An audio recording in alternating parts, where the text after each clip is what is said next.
নমস্কার বন্ধুরা, সুপ্রিয়া রান্নাঘরে আবারও একটা নতুন পর্বে তোমাদের সকলকে স্বাগত। আজকে দুর্দান্ত স্বাদের ইঁচড়ের মুইঠা রেসিপি আমি তোমাদের সাথে শেয়ার করব। এরকমভাবে মুইঠা বানিয়ে খেয়ে দেখো, খেতে দুর্দান্ত টেস্টি হয়। তাহলে চলো বন্ধুরা, দেখে নেওয়া যাক আজকের রেসিপি কিভাবে বানানো হয়।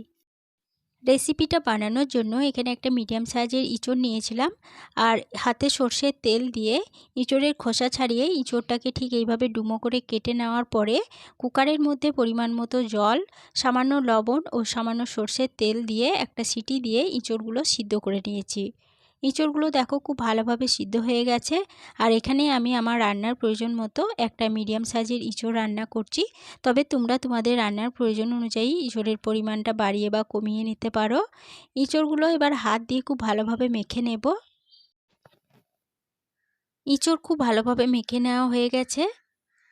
এরপরে হাতটা ভালোভাবে ধুয়ে নেওয়ার পরে এর মধ্যে কিছু উপকরণ অ্যাড করব। প্রথমে দিয়ে দিচ্ছি স্বাদ মতো লবণ, এরপরে দিয়ে দিচ্ছি সামান্য পরিমাণ হলুদ গুঁড়ো, দিয়ে দিচ্ছি সামান্য পরিমাণ কাশ্মীরি লঙ্কা গুঁড়ো, হাফ চামচ জিরে গুঁড়ো দিয়ে দিচ্ছি, হাফ চামচ ধনে গুঁড়ো দিয়ে দিচ্ছি, এরপরে দিয়ে দিচ্ছি হাফ চামচ আদা ও কাঁচা লঙ্কা বাটা, এরপরে দিয়ে দেব দুটো কাঁচা লঙ্কা কুচি। এখানে কাঁচা লঙ্কা ঝালটা তোমরা যেমন ঝাল খাবে সেরকম অনুযায়ী কম বেশি করে নিতে পারো। এরপরে দিয়ে দিচ্ছি একটা মিডিয়াম সাইজের পেঁয়াজ কুচি, এরপরে দিয়ে দেব 4 টেবিল চামচ বেসন। এবার এই সমস্ত উপকরণ হাত দিয়ে খুব ভালোভাবে আবারও মেখে নেব। বন্ধুরা, ইঁচড় শেষ হয়ে যাওয়ার আগে এইভাবে ইঁচড়ের মুইটা অবশ্যই একবার বানিয়ে খেয়ে দেখো, খেতে কিন্তু দুর্দান্ত টেস্টি হয়। আর এতটাই টেস্টি হয় যে খাসির মাংসের স্বাদকেও হার মানাবে। সমস্ত উপকরণ ইঁচড়ের সাথে খুব ভালোভাবে মেখে নেওয়া হয়ে গেছে। এরপরে এই মেখে নেওয়া উপকরণ থেকে অল্প অল্প করে নিয়ে মুইঠার শেপটা দিয়ে নেব। এখানে আমি এইভাবে মুইঠাগুলো বানিয়ে নিচ্ছি। তবে তোমরা চাইলে কিন্তু এই মেখে নেওয়া উপকরণ থেকে কোপ্তাও শেপও দিয়ে নিতে পারো। যার যেরকম পছন্দ সে সেরকমভাবে শেপটা দিয়ে নিতে পারো। অল্প অল্প করে নিয়ে দেখো এই একে একে আমি মুইঠার শেপ দিয়ে নিলাম। সমস্ত মুইঠাগুলো আমার বানিয়ে নেওয়া হয়ে গেছে। এবার এটা একটা সাইডে সরিয়ে রেখে দিচ্ছি। এরপরে গ্যাসের ওভেনে একটা কড়াই বসিয়ে গ্যাসটা অন করে কড়াইয়ের মধ্যে দিয়ে দিচ্ছি পরিমাণ মতো সর্ষের তেল। তেলটা ভালোভাবে গরম হয়ে যাওয়ার পরে কড়াইয়ের চারপাশে খুন্তির সাহায্যে তেলটা একটু এভাবে ছড়িয়ে নিচ্ছি, যাতে মুইঠাগুলো কড়াইয়ের গায়ে কোনোভাবেই লেগে না যায়। এরপরে এই গরম তেলের মধ্যে একে একে মুইঠাগুলো দিয়ে দিচ্ছি। প্রথম ব্যাচে তেলের মধ্যে 6টা মুইঠা দিয়ে দিলাম। মুইঠাগুলো ভাজা হতে থাক, সেই ফাঁকে মশলা রেডি করে নেব। তার জন্য এখানে একটা মিক্সিং জারের মধ্যে দিয়ে দিচ্ছি কয়েক টুকরো আদা। এখানে 1 ইঞ্চি আদাকে ছোট টুকরো করে নিয়েছিলাম। দিয়ে দিলাম 12 কোয়া রসুন, একটা মিডিয়াম সাইজের টমেটো, এরপরে দিয়ে দিচ্ছি একটা মিডিয়াম সাইজের পেঁয়াজ কুচি, এরপরে দিয়ে দিচ্ছি 5টা কাজু বাদাম, দিয়ে দেব দুটো কাঁচা লঙ্কা। আমি এখানে ঝালের জন্য দুটো কাঁচা লঙ্কা দিলাম। তবে তোমরা যেমন ঝাল খাবে সেরকম অনুযায়ী কাঁচা লঙ্কার পরিমাণ বাড়িয়ে বা কমিয়ে নিতে পারো। সমস্ত উপকরণ ভালোভাবে বেটে নিলাম। এবার এই বেটে নেওয়া মিশ্রণ একটা সাইডে সরিয়ে রেখে দিচ্ছি।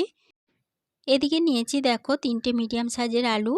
আলুগুলো খোসা ছাড়িয়ে আলুগুলো প্রেসার কুকারের মধ্যে দিয়ে দুটো সিটি দিয়ে আলুগুলো সিদ্ধ করে নিয়েছি। আলু ভালোভাবে সিদ্ধ হয়ে গেছে। এবার হাত দিয়ে এই আলুগুলোকে এভাবে একটু করে ভেঙে নিচ্ছি। আলুগুলোকে দেখো ঠিক এইভাবে ভেঙে নিলাম। এরপরে আলুগুলো একটা সাইডে সরিয়ে রেখে দেব। এদিকে ইঁচড়ের মুইঠাগুলো ভাজা হতে দিয়েছিলাম। ইঁচড়ের মুইঠাগুলো এক পিঠ ভাজা হয়ে গেছে, অপর পিঠটা উল্টে দিচ্ছি। আর ইঁচড়ের মুইঠাগুলো ভাজার সময় কিন্তু গ্যাসের ফ্লেমটা লো টু মিডিয়ামে রেখে ইঁচড়ের মুইঠাগুলো ভেজে নিতে হবে। হাই ফ্লেমে মুইঠাগুলো ভাজতে গেলে ভিতর থেকে কাঁচা থেকে যাবে আর ওপর থেকে কিন্তু মুইঠাগুলো পুড়ে যাবে।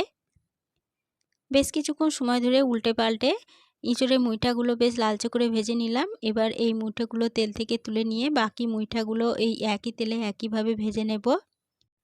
সমস্ত ইঁচড়ের মুইঠাগুলো ভেজে নেওয়া হয়ে গেছে। আর এই মুইঠাগুলো কিন্তু এই শুধু খেতেও খুব ভালো লাগে। তবে আমি আজকে এই মুইঠাগুলো রান্না করে নেব।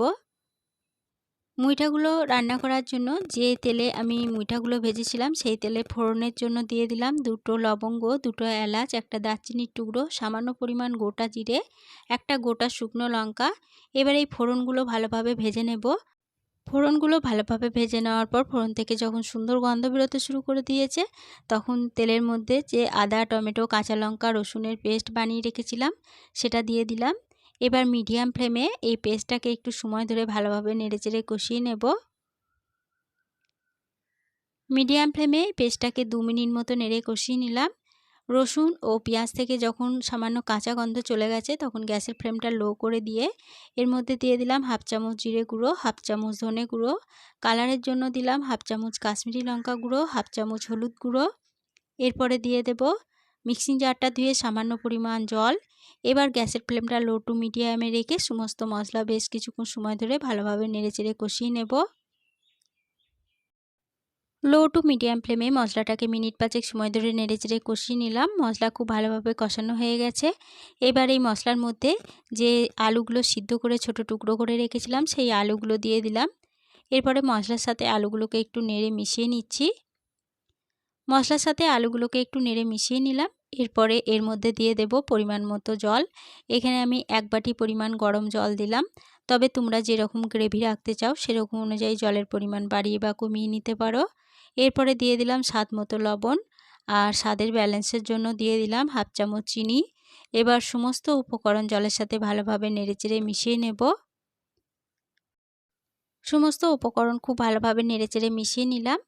এরপরে গ্যাসের ফ্লেমটা মিডিয়ামে রেখে এই ঝোলটাকে একটু সময় ধরে ফুটিয়ে রান্না করে নেব। মিডিয়াম ফ্লেমে ঝোলটাকে 2 মিনিট মতো ফুটিয়ে রান্না করে নিলাম। এরপরে এই ঝোলটা আবারও একবার ভালোভাবে নেড়েচেড়ে নিয়ে এর মধ্যে একে একে ভেজে তুলে রাখা মুইঠাগুলো দিয়ে দিচ্ছি। একে একে সমস্ত মুইঠাগুলো ঝোলের মধ্যে দিয়ে দিলাম। এবার মুইঠাগুলো এই ঝোলের সাথে ভালোভাবে নেড়ে মিশিয়ে নিচ্ছি।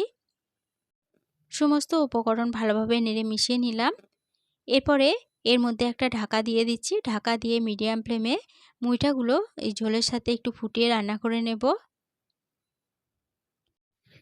ঢাকা দিয়ে মুইঠাগুলোকে আবারও 2 মিনিট মতো রান্না করে নিলাম। 2 মিনিট পর ফিরে এসে ঢাকাটা খুলে নিয়ে সমস্ত উপকরণ আবারও একবার ভালোভাবে নেড়েচেড়ে নিলাম। এরপরে এর মধ্যে দিয়ে দিচ্ছি সামান্য পরিমাণ গরম মশলার গুঁড়ো আর 1 চা চামচ গাওয়া ঘি। ঘি ও গরম মশলার গুঁড়ো ভালোভাবে নেড়েচেড়ে মিশিয়ে নিয়ে গ্যাসের ফ্লেম বন্ধ করে দিয়ে আরও 5 মিনিটের জন্য ঢাকা দিয়ে স্ট্যান্ডিং টাইমে রেখে দিয়েছিলাম। 5 মিনিট পর ফ্রিজে ঢাকা খুলে নিলাম। ইঁচড়ের মুইঠা পরিবেশনের জন্য একদম রেডি হয়ে গেছে। আজকের রেসিপি প্রথম থেকে শেষ অবধি দেখার জন্য তোমাদেরকে অসংখ্য ধন্যবাদ। রেসিপিটা ভালো লেগে থাকলে প্লিজ লাইক, কমেন্ট ও সকলের সাথে শেয়ার করে দিতে ভুলো না। নতুন বন্ধু হয়ে থাকলে চ্যানেলটা সাবস্ক্রাইব করে পাশে থেকো। আজকের রেসিপিটা এই পর্যন্তই ছিল। ফিরে আসবো আবার নতুন কোনো রেসিপি নিয়ে।